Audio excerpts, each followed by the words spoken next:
Hello guys, welcome back to the channel. I hope कि आप लोग स्वस्थ और सुरक्षित होंगे। तो बस आज बनाया था मैंने आम का अचार। तो ये आम जो है मेरे गांव से आया था, पूरे प्लास्टिक के बोरे में एक बोरा आया था। तो बस अगल बगल भी थोड़ा सा दे दिए थे। और फिर हमने 10 किलो आम का अचार बनाया था। तो सबसे पहले हमने आम को खूब अच्छे से धो लिया था और फिर उसको जो है छोटे छोटे टुकड़ों में कर लिया था। जैसे आप साइज़ चाहें वैसे काट सकते हैं।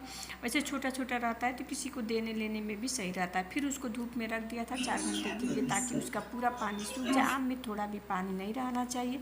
फिर वो सूख गया था तो फिर उसमें हल्दी मिला के मैंने उसको रख दिया था। और फिर जो है 4-5 किलो आम का हमने जो खटाई जो छील दिया था, तो उसको क्या करते हैं, सबसे आम को अच्छे से छील लेते हैं। फिर पत्ते पत्ते टुकड़ों में कट करके हल्दी नमक मिला के उसको रख देते हैं। तो 6-7 दिन लगता है इसको सूखने में। लेकिन ये आम की खटाई जब मिर्ची का अचार बनता है तो उसमें काम देता है। तो इसको भी मैंने धूप में रख दिया था और ये अब इसको टाइम लगेगा सूखने में।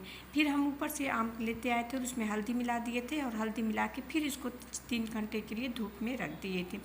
तो बस सिर्फ हल्दी मिला के ही रखते हैं। जब तक वो सूख रहा था तब तक हमने जो है मसाले तैयार कर लिए थे। तो सबसे पहले हमने सरसों को भून लिया था। उसके बाद हमने जो है लिया था धनिए को भी भून लिया था। चूँकि हम 10 किलो आम का बना रहे थे तो हमारे मसाले ज़्यादा थे। आप जितना क्वांटिटी में बनाए उसके हिसाब से मसाले।